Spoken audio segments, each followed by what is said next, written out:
Hello, my name is Janice B. Gordon, and this is Scale Your Sales Podcast. Welcome to Scale Your Sales Podcast, listed number 9 of 43 best podcasts for every sales professional.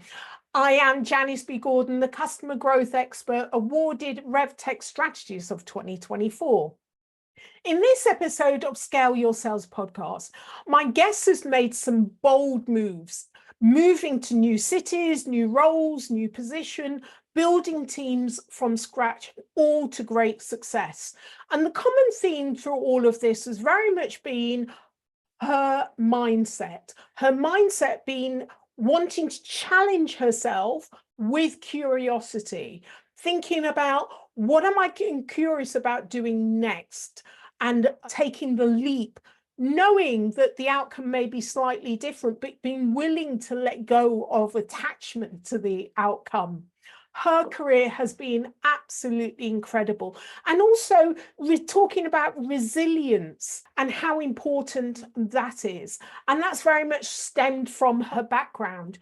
You're going to love this conversation. My next guest is the Regional Vice President of Salesforce, the world-leading digital labor and CRM platform.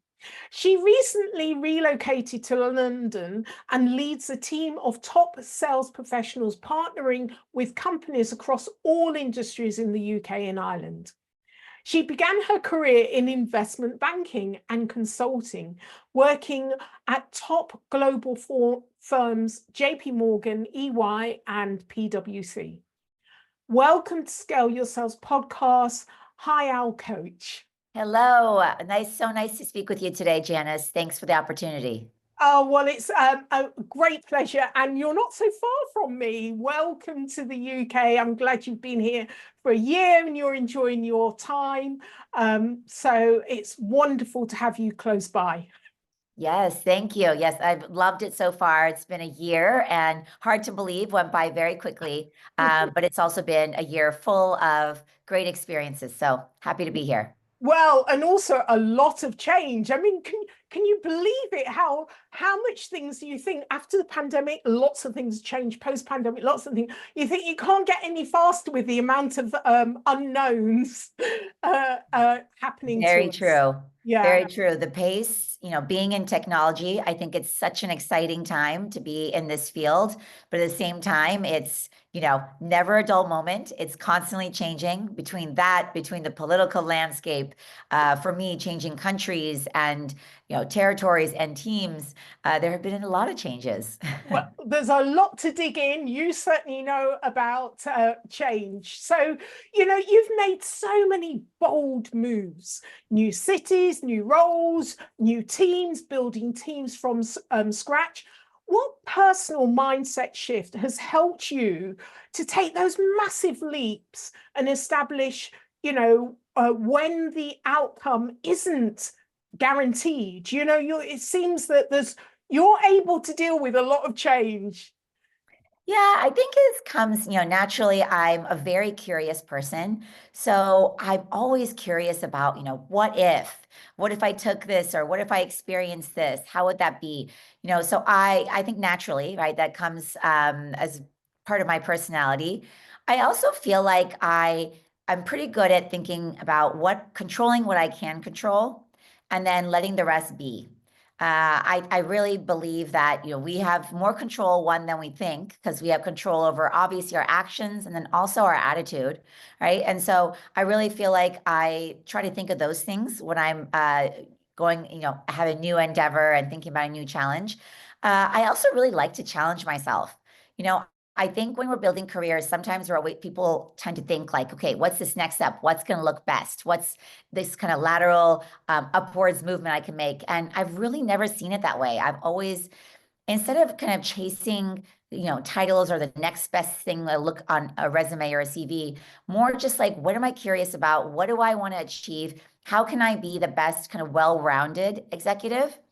And that really means taking on, opportunities in different types of work. So be it, for me at least, it was a transitioning from investment banking, where I really got a foundation in finance and analytics and how to really value a company and how to create a model, a financial model, getting really literate in that, and then moving from there to consulting, where it's like, how do you take some of that information and how do you find ways to present that to executives at different levels?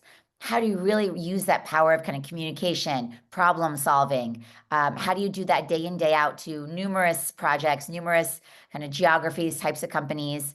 And then how do you take that experience and use it in a different geography altogether, different part of the world with a different kind of cultural background, way of doing business, different priorities?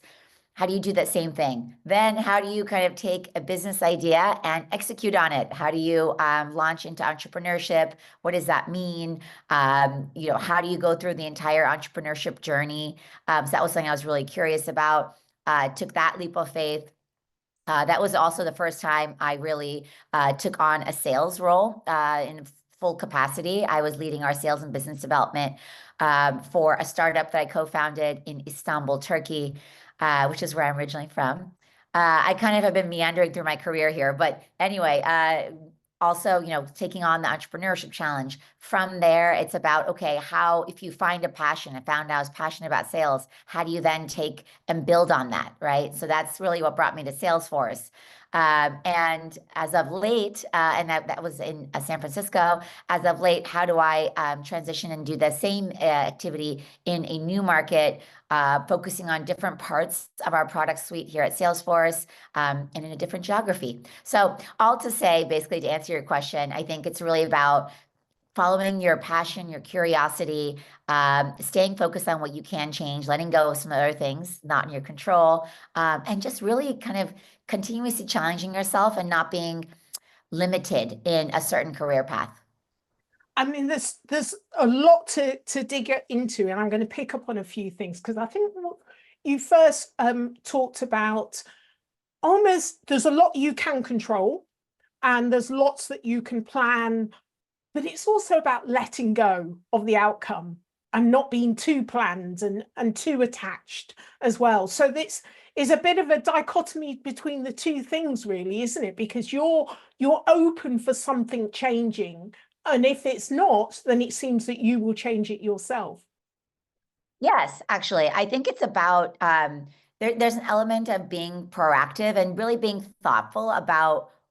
I think it's when you're thinking about your career, you don't want to be thinking, okay, what's the best step again from the outside? It's more about like, what are some of the experiences I want to have in my career? How do I want to feel when I end, hopefully, and really planning that out. How do I want to feel at the end of my career? Have I tried everything I was interested in? Have I become the kind of more well-rounded executive? And how do I proactively seek out those experiences without rushing it, obviously, but a natural timeline? I think every 2 years, especially if you're at the same company, you really should be assessing, okay, am I developing my skills? Am I, again, going out of the comfort of a very specific role? I think sometimes people stay too stuck in what they're supposed to be doing. I've really never thought of it that way. So I think being proactive about those opportunities.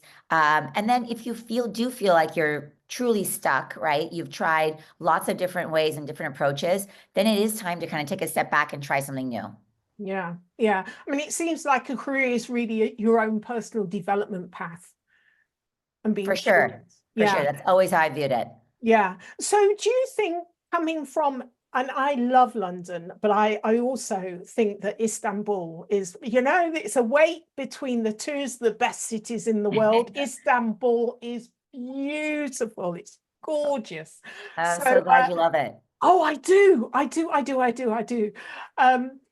So I wonder though, if your mindset to your career path is embedded in your source where you came from, the fact that you've got on one side Asia and on the other side Europe and the massive river going through it, there's something flowing. I mean, maybe I'm just being romantic about Istanbul, but just having such a major city, I wonder how much of your culture and your upbringing has formed the mindset that you have now. I think a lot. And I have to be honest, I think it's a combination of the US and Turkey. So I've spent my life kind of between both countries. And I really feel like the resilience and grit, two things that I think really, really help propel one's career, and who kind of allows you to have that stamina. That I think is critical in today's world, and the grit and the resilience again, because you are up against so many changes and, sometimes impediments, sometimes things that propel you, but really that cycle, I think that's definitely a Turkish characteristic, and one that I'm really proud of. I think the fact that I come from immigrant parents who came to the U.S. and I think their mindset too has been really informative. I think that in the US, we are very open and creative to new ideas, and just have that kind of hunger for that, and the willingness to change and to not have fear about acting. And that could be failure, it could be success, but the more important is just kind of taking those actions. So I think some of those definitely come from my upbringing. Creativity, grit, resilience, the kind of passion, I think, for everything I do also comes from that upbringing. So I think those are 3 or 4 things that definitely I carry into wherever I live or whatever opportunity I'm pursuing. Brilliant. Yeah, love it. So you've mentioned you've transitioned geographically and professionally. So Yes. what's your kind of go-to approach for restarting afresh in a totally new environment? Yeah, I think it's really about being able to take what you had from your previous experiences and weaving that experience into what you're doing today, right? I think a lot of times people assume, right? Oh, they should understand that this is what I have, and they should understand that this is, what I can bring to the job or the opportunity. And I think we do too much assuming, and we need to be doing a bit more over communicating and also communicating with empathy and with patience. In my job today, I do a lot of the same, a lot of over communicating, a lot of kind of, we say there's a joke in the industry that a CRO is a chief repetition officer. But I think, really being able to take some of your story and your experiences and explain how that would fit in. I do a lot of that, right? And you need to tell that story not only in interviews, but then after you've gotten the job, right? To kind of bring that to life. I do that. I think it's coming at it with a point of view about how you think you'd approach this job or position that's different and is different inherently because of your previous experiences. Right. So I think having the point of view, coming ready with that point of view is really critical. And I think you need to have the right attitude. It's really, really important, right? Again, to come at it with a fresh set of eyes, with a positive attitude, and with the excitement about what you can add to the position. I think if you have those 3 just as a foundation, and then obviously each role requires something different, but I think those are a really good place to start in any new environment. Love it. Love it. So, how do you build or help people to earn trust and build confidence, especially when you're a new leader? Because I'm just leveraging what you've said about, you've got to over communicate and leverage what you've already got. But I'm talking about earning the trust of others and building their confidence in you. Yeah, yeah. Good question, because I think that has a lot to do with, feeling imposter syndrome, feeling like you're an underdog, and because you naturally do feel that way when you come into a new position. I surely do. I've done this, so many times, but I still feel that way. And so the way I go about it is I really take a step back and I'm like, okay, focus on the facts rather than my feelings. Sometimes I will literally just kind of write it down for myself about how do I feel about the situation right now, and it could be any situation. And then what are the facts surrounding it, and just kind of do not a pros and cons, but just compare them just to see maybe if I'm potentially exaggerating something in my mind and making it something that it's not. The other thing is I like to just be like transparent and vulnerable. This is with my team or with my peers, and just call it out. Like, hey, I really feel I feel a little intimidated right now, or I feel out of my element right now because I'm, in this environment. I think just kind of sharing how I'm feeling, being vulnerable like that helps other people also feel empathy for you and feel, want to help you out potentially. So I think that's important. I think it's important going back to like over communicating. I think it's important to share kind of what brought you there, right? You can't assume someone knows why you're a good fit for that role or for that change in your life, but explaining kind of what brought you there. And this kind of also means celebrating what you're bringing to the table and just kind of saying it in the beginning too, so that they are aware, right, of how you could help them or help the team or help the business unit, whatever it may be. I think sometimes it's also important to just ask a lot of questions, do a lot of listening initially. I'll do a lot of sessions where I'm like, can I join this meeting just as a fly on the wall? Or can I, I'll ask my peers, grab coffee with them, or even my leaders at the time, just to kind of understand what's top of mind for them. How can I help them? Just doing a lot of listening so I can take it back and say, okay, let me adjust my plan about, given what I know, this information. What else? I think those are some things I think about, just to make sure that I'm approaching this in the right way and that I am setting myself for success in a new environment. I think it's really interesting what you say about separating fact from fiction, Yeah, how you feel and what are the actual facts in order to kind of take a bit of a step back, and also recognizing that it's natural. And I think we all need to take the syndrome bit, this is my theory, out of imposter, because syndrome kind of labels it really heavy, yeah, as opposed to, it's okay to, you talked about, what's great about America is, their attitude to failure. You just yeah, brush yourself off, you get. And my theory is that we should expect to feel like an imposter in anything new. It's like you've never ridden a exactly. bike before, so you expect to fall off. And then when it happens, it's not such a shock. It's not a syndrome. You don't have to live with it. So I think we need to take away syndrome and understand that we should expect to feel certain ways, that it's 100%. normal, a normal response to new situations, new challenges. But then you move straight into solving that problem. Okay, well, Yeah. now I know it's normal. What do I need to do next, rather than the syndrome bit?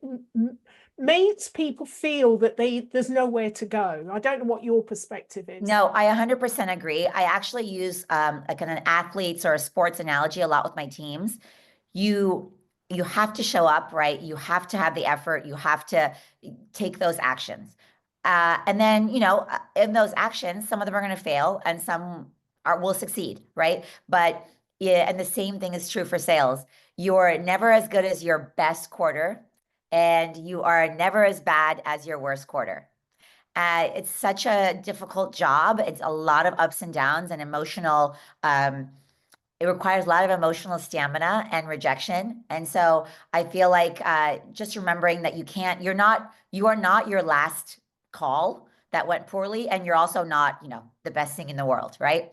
So I think remembering that and then being able to bounce back each time, like that's the resilience element of saying, okay, and at most I give everyone 24 hours to sulk, and then we have to get back into it. I love that. 24 hours to solve, and then your time's up. Yeah. Okay, there's two ways I want to go. There's one in terms of, a senior leader woman, diverse in sales, right? So I talk about, and the other aspects on the team. So I'm going to bring us back to the team, because you said really great things. It's so exciting. I love this.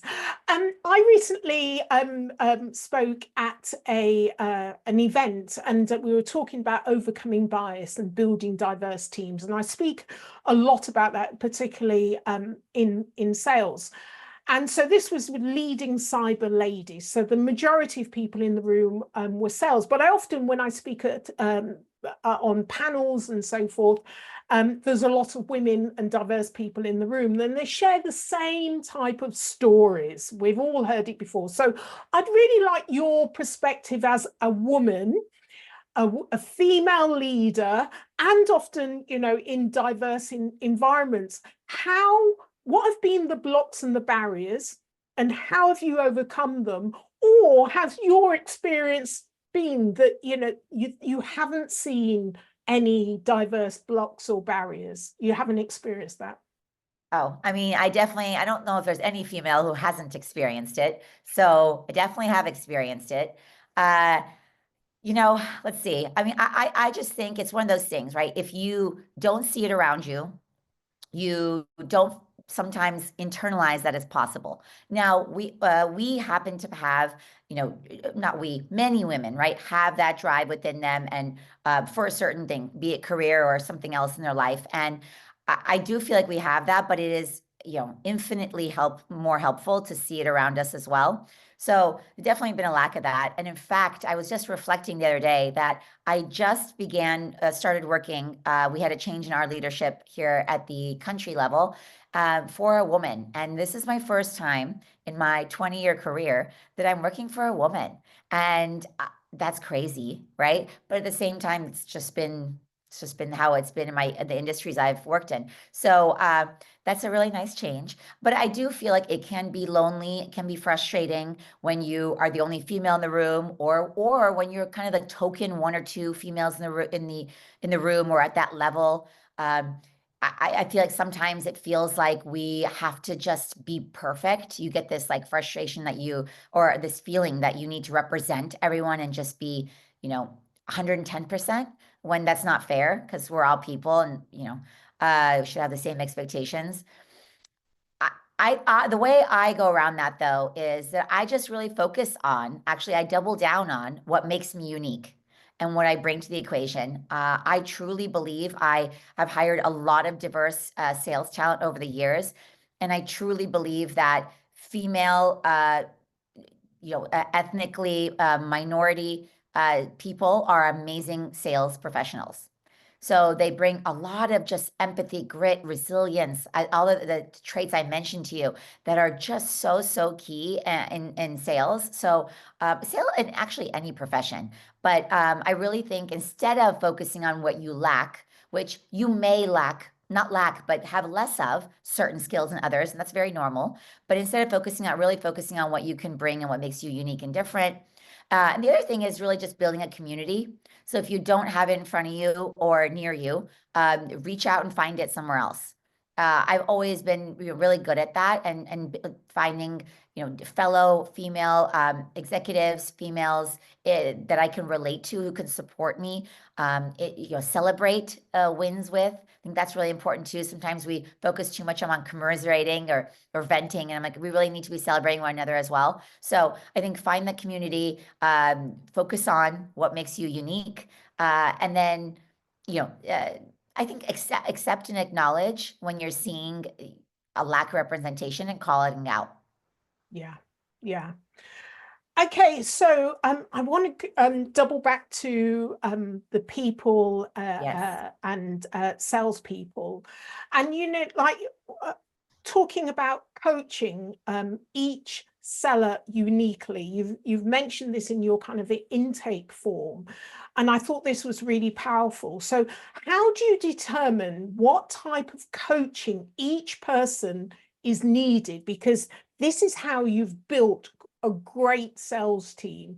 So how confident were you that you had the right focus to grow that individual? Yeah, so this is something I've definitely learned, and I think really improved and honed over time. I think our natural inclination is to manage people how we'd like to be managed. And it takes a while to shift that mindset to realize that, okay, not everyone is going to respond the way that maybe I did as someone in their shoes. And so what I do is I have really transparent, honest, open conversations with my team, with each member on my team, to kind of understand what motivates them, what's going on in their personal life. What are some of the experiences they've had before me, or at our company, or as someone in their role. And I think this applies to every profession. So, what are some things that have worked well? What doesn't work well? How do they like to be communicated to? How do they like to be rewarded? What resonates for them?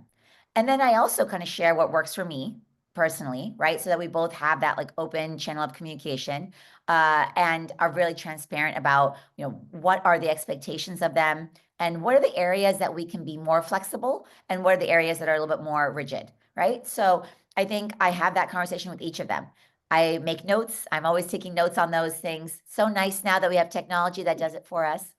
But I will take those notes, and then I'll try to refer back as much as I can when I'm doing communication outreach. So I do that. And then I'll also check in. I'll check in about once a quarter or so to see, how is it going? How, from their perspective, how is our communication going? To make sure that I feel like, or to make sure that they feel right, valued, and that I'm kind of pushing them, because that is part of my job as a leader, right? I'm pushing them in the right way. It doesn't have to be something that always feels comfortable and nice, because it's not always, let's be honest, warm and fuzzy, but it should be in a way that's effective and not in a way that's deterrent to their success. So I think that customization, showing also, just quite frankly, that you care. I think sometimes, again, we take this for granted, like, oh, they should assume I'm in this role. So, obviously I must care about people, but people really need to be told sometimes, right? And I think people need to be reminded, and being open, honest, and transparent is caring. And not sharing feedback that could be critical feedback and constructive feedback, and holding that in, is not the fair. It's not fair, and it's not caring. Yeah, yeah, love that, love that. So I've met your regional CEO, female, which is, and diverse, which is fantastic. So what advice would you give to CEOs and sales leaders in creating the roadmap for revenue growth 2025 into 2026? With what you've seen and all the changes we talked at the beginning, what advice would you give? What are the critical elements? Yeah, I mean, I think first and foremost, curiosity. Curiosity is so, so important. This is, staying curious about whatever. So I'll just speak a little bit more around our role, but curious about our customers' challenges. Just really trying to understand what's going on in their world, being curious about how we can help overcome those challenges, getting to the root and the heart of why those challenges matter. What are their priorities? Just, we call it customer obsession, but I think it's really, really true. This has rung true for my entire career, because I've always been in the services industry. But be it banking, consulting, sales, entrepreneurship, you really have to be obsessed and very curious about the problem you're trying to solve for your customers. I think you have to be open to technology, goes without saying, but really sometimes I feel like we say it, right? But then day to day, are you embracing it? That means, are you using technology, some of the new generative and new AI features that we're seeing across the world? So do you have these apps on your phone? Are you using them? Are you seeing what some of our customers are seeing? Are you keeping yourself up to date and knowledgeable? Are you listening to podcasts like your podcast, and many others, to really learn about what are the new trends and technologies, and how other people are perfecting their skills and improving themselves? I think there's a huge element to that, of staying curious. It also means staying up to date, right? So I think those things. I think also, you need to be asking around your network about how you can up-level yourself. I think it's about, asking your leadership, what are the skills I need to improve upon, right, to be seen as a leader at this firm, or to get to whatever other position you want. I think just being honest and open and asking, I think, is really important, and then acting on that. I think sometimes there's a lot of conversation, but then what are the actions you're taking to really pursue that further? I think that's really important in this day and age. I think I would say those four things, if you can handle those four things, just because everything's changing so quickly, I think instead of being overwhelmed, just being open and hungry, I think those are the key things. There seems to be quite a few elements that are kind of filtered through curiosity, Yes. resilience that we've talked about all the way through, that is really kind of your DNA. So I'm really curious as to, what one personal value or belief has shaped your approach to leadership. Hard to narrow down to one. Can I say two? Go on then. I'd say integrity and impact. Yeah. Because let me start with impact. I think that's really how I've thought about my career. How can I make the most impact, or how can I continue to grow my impact at whatever company or career I'm in? And I think that takes different forms, as I mentioned, and it takes being flexible across those. But I really think, how can I make an impact in this world? How can I make an impact in the communities that I, live in and that I contribute to? How can I make an impact in my career, which means going outside of your specific narrow potentially role, but how can I impact the company in different ways, right? So I really, really value that. I think it's very important. It's guided me. And then integrity, really. So how are you when no one's looking, right? How are you behaving? I think the way you behave in one circumstance is really representative of how you behave in every other circumstance. I truly do believe that. I think being a person of your word and building a reputation like that is critical in any career you, or any really in our lives in general. So I think being able to be someone who people, think is stand up and has integrity in situations they can trust and rely on is key. So acting really with integrity and impact, I think, are two big ones for me. Love it. Love it. Thank you. All right. So how can listeners get hold of you? Well, I'd say, LinkedIn is the top channel I'd mention. And yeah, I think that's probably the best. Okay, brilliant. Well, it'll all be in the show notes. And I just want to say thank you so much for being a guest on Scale Your Sales podcast. I've really enjoyed the conversation, and there's been some real themes that have carried all the way through. And I look forward to continuing to follow you in all that you do. Thank you. Thank you so much for being a guest on Scale Your Sales podcast. Thank you so much, Janice. This was great. I really, really enjoy your podcast. It's definitely on my list that I kind of check in with weekly and have followed your career. So thank you so much for the opportunity. I really appreciate it. If you enjoy this episode of Scale Your Sales podcast, explore other episodes of insightful guest conversations or watch the caption show on YouTube. Remember to subscribe so you never miss an episode filled with strategies to help you scale your sales. I love to hear your thoughts, so please share your views and leave a review on iTunes. It helps us reach more revenue generators just like you. So until next time, keep scaling your sales.